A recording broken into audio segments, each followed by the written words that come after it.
General retired Faiz Hamid का court martial एक कानूनी अदालती अमल है। इस पर क़यास आराइयां नहीं होनी चाहिए। बलूचिस्तान हुकूमत इसके खिलाफ काम कर रही है।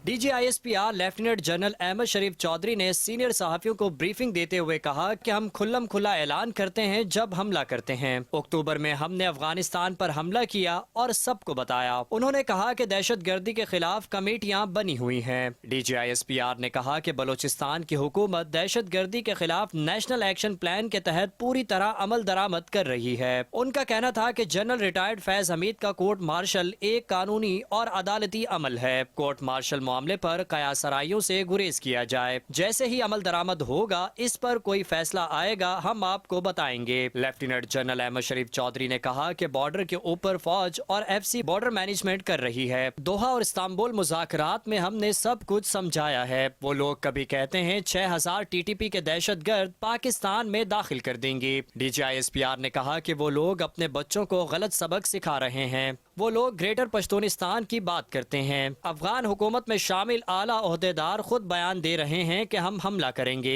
अमरीकी असलहा मियां वाली में दहशत गर्दी के हमले में भी निकला है। ये मिसाइल और असलहा पूरी दुनिया के लिए खतरा बना हुआ है। उन्होंने कहा कि ये दहशत गर्द अमरीकी हथियार और अमरीकी बुलेट प्रूफ गाड़ियां इस्तेमाल करते हैं। ये असलहा इन लोगों का रोजगार बना हुआ है। ये लोग मुनशियात से असलहा खरीदते हैं। हम TTP और TTA के दरमियान कोई फर्क नहीं समझते। उनका कहना था कि ये असलहा अफगान तालिबान के हाथ में है। ये असलहा हमने अमरीकी हम मनसबों को भी दिखाया है, जो $2.7 अरब का असलहा अफगानिस्तान छोड़ गए थे। जो दहशत गर्दी हो रही है, इसमें 29 मरतबा अमरीकी असलहा निकला है।